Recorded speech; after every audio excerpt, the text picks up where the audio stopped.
What's up, meatbags? It's the often imitated, never duplicated Tony TGD coming at you with another arcade one-up video. That's right. We're not talking about, online play NFL Blitz this time. No, we're talking about the Simpsons arcade cabinet. That's right, the Simpsons arcade cabinet, specifically the Simpsons bowling game that is included with the Simpsons arcade cabinet. That's right. Not only do you get the Simpsons arcade game, but you get the Simpsons bowling arcade game too. And why this is a big deal is because the Simpsons bowling arcade game has plagued the MAME community for quite some time because there are audio clips that just don't work when you play it on MAME. That's right. When you make a strike, a spare, you don't get the PA system telling you that you hit a strike. You don't get the little celebration from the characters. All those audio clips have never worked properly in MAME.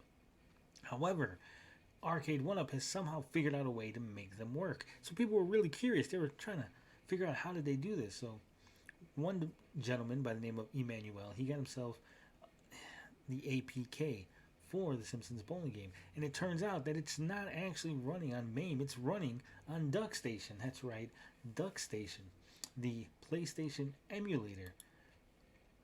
Now, through some investigative work, they figured out that, the Simpsons bowling game was used on a board that sort of used a PlayStation-like system. I'm not really familiar with all the technicals, so if you are, leave a comment, clear up anything that I may say that is incorrect. But anyway, so the Simpsons bowling game running on Duckstation. Now, people have inquired. They said, "Hey, what is the license agreement for this?" Right, and apparently, the Duckstation license agreement is a simple GNU General Public License version 3.0. And what that means is the permissions of this strong copyleft license are conditioned on making available complete source code of licensed works and modifications, which include larger works using a licensed work under the same license. Copyright and license notices must be preserved. Contributors provide an express grant of patent rights. So basically, if you use Duckstation, you gotta provide the source code. If you change it, you gotta provide all the changes you made, the modifications, so other people can follow in your footsteps and do what you've done. So people have reached out to Arcade Web. They said, "Hey, we'd like that Duckstation code, because we want to be able to run Simpsons Arcade ourselves." And of course, they gave this message. It says, "Thank you for contacting Arcade 1UP support. We do not provide source codes to fans to update and modify their units." Ooh, this is a direct violation of the GPL that we just read for Duckstation, which means Arcade 1UP could be facing some legal issues if they don't, publish the source code, which is real easy, right? I don't see why Arcade 1UP just didn't publish the source code as soon as they got it up and running. It would be real quick. Perhaps they thought that if they published the source code, other people would use it and they wouldn't buy the Simpsons arcade cabinets. They just make their own, run their own cabinets. Who knows what Arcade 1UP was thinking? But obviously, this wasn't the first time they've done that. No. As you can see, this is a thread from January 18th, 2021, almost a year ago to the date. This is from someone called Endrift. Says, "Hey, Arcade 1UP, can I get the source code for your Mega Man HDMI box? You're using the GPL LV2 emulator FCEUMM, so you're legally obligated to provide it. You also have the SNES 9X, GPSP, Stella M, GBA, and Genesis Plus GX on here, a few of which are non-commercial licensed." That's right. Arcade 1UP is apparently using non-commercial emulators in their machine. But it gets better.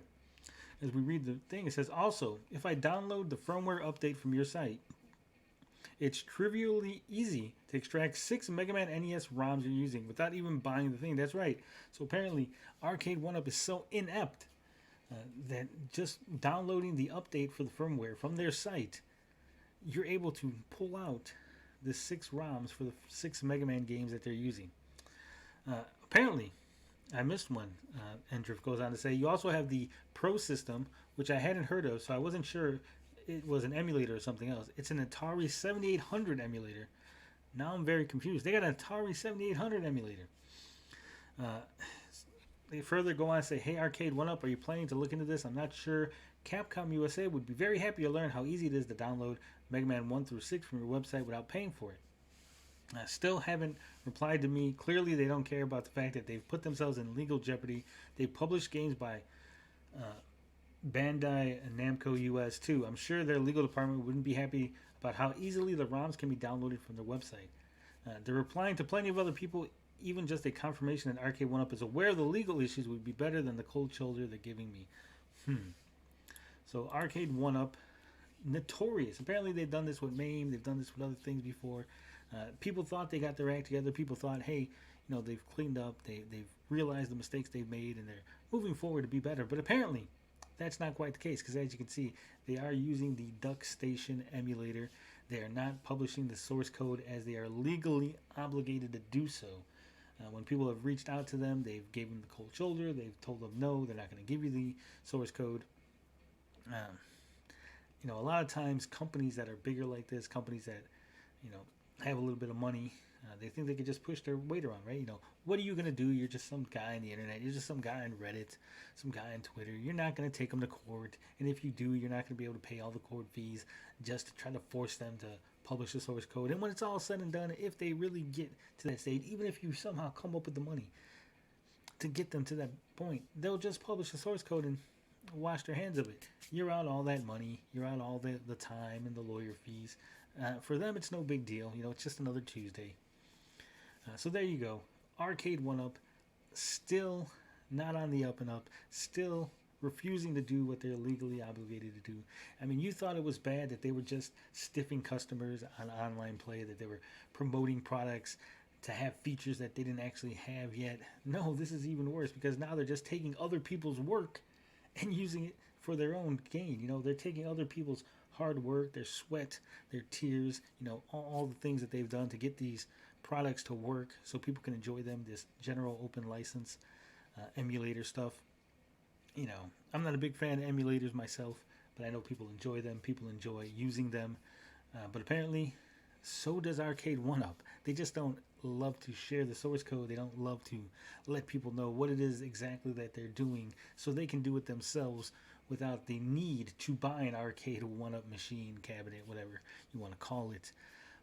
Let me know your thoughts in the comment. Do you think Arcade One Up is going to go ahead and publish the source code? Do you think Arcade One Up is just going to bury their head in the sand, pretend like this didn't happen? Do you think John D is going to address this? Do you think any of the Arcade One Up shills from the Arcade One Up shill community are going to talk about this? Is Rexer going to go on a crazy Rexer rant about this? I don't know. Let me know your thoughts in the comments.